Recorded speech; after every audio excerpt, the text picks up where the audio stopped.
खबरें लेकर हाजिर हूँ मैं अशोक कुमार अंज। तो आइए चलते हैं खबरों की ओर।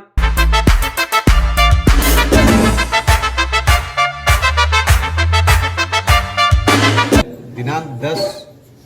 दिसंबर 2023 को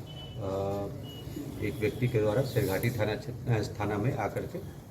सूचना दिया गया, आवेदन दिया गया कि उनका पुत्र जो कॉलेज में पढ़ने के लिए निकला था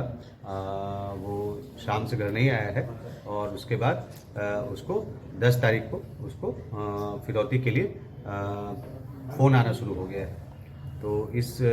सूचना को काफ़ी गंभीरता से लिया गया और तुरंत इस संबंध में शेरघाटी थाना कांड संख्या 1231/23 दर्ज किया गया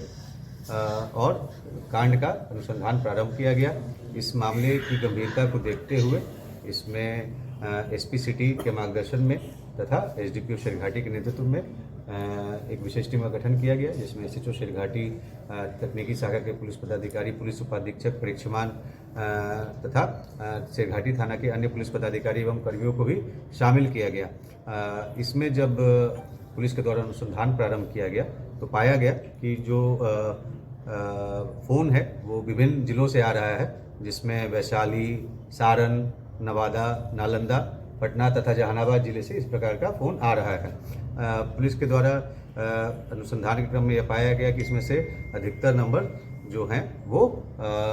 मतलब किसी अन्य व्यक्ति के नाम से वो सिम को लिया गया। उससे प्रतीत होता है क्योंकि कई सारे सिम जो दूसरे स्टेट के नंबर्स का उसमें मतलब दूसरे स्टेट के लोगों का आईडी का उसमें उपयोग करके वो सिम लिया गया था। तो इसके काफ़ी उसमें चुनौतीपूर्ण कार्य था। जो सही जो गिरोह है उसको पहचान कर पाना और तो इसमें करीब 200 से अधिक सीसीटीवी फुटेज भी देखा गया। जो भी यहाँ पर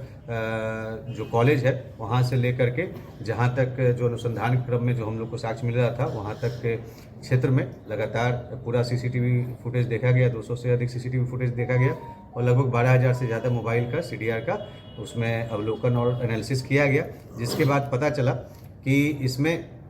जो अपहृत व्यक्ति है उसको जहानाबाद ज़िले में उसका लास्ट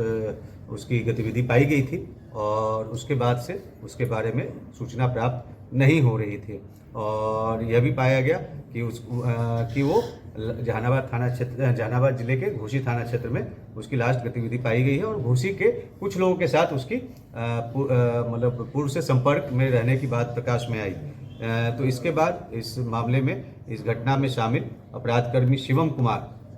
जो कि घोसी थाना जिला जहानाबाद का रहने वाला है उसको गिरफ्तार किया गया और उसको पटना से गिरफ्तार किया गया और उसके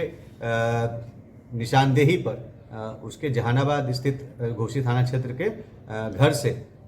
जो कि ग्राम घनगरा के समीप तार के कोपला से जो अपहृत व्यक्ति है उसका मोबाइल और घड़ी को बरामद किया गया तथा उसकी निशानदेही पर ही अपहृत व्यक्ति का जो शव है उसको बरामद किया गया और उसके शव को पोस्टमार्टम कराया गया और जो पकड़ाए हुए व्यक्ति की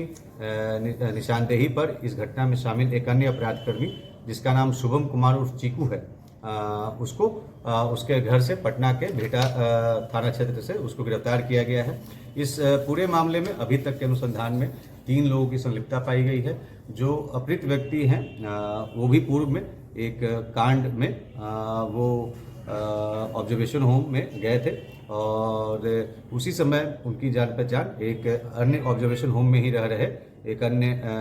व्यक्ति से हुआ था और जिसकी पहचान इस मामले में गिरफ्तार जो शुभम है उससे भी में ही उसकी जान पहचान हुई थी। तो इन लोगों ने जब जो एक इस पूरे घटनाक्रम में एक अन्य व्यक्ति जो भी फरार है वो जब ऑब्जर्वेशन होम से छूटा तो उसके द्वारा अपने पुराने साथियों को संपर्क किया गया और उसी क्रम में गुड फेथ में बुला करके उसके साथ यह घटना कारित कर दिया गया। 9 तारीख को ही ये घटना कारित कर दिया गया क्योंकि हमें एक व्यक्ति जो पकड़ाया है शिवम कुमार उसके मोबाइल से हमें वीडियो प्राप्त हुआ है कि जिसमें यह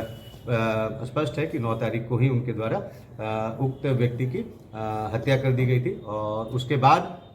लेकिन फिरौती की रकम वो मांग रहे थे जो कि 10 तारीख से उन्होंने मांगना प्रारंभ किया था। यह पता चला है कि क्योंकि जो वो उन लोगों को पहले से जानता था और इसीलिए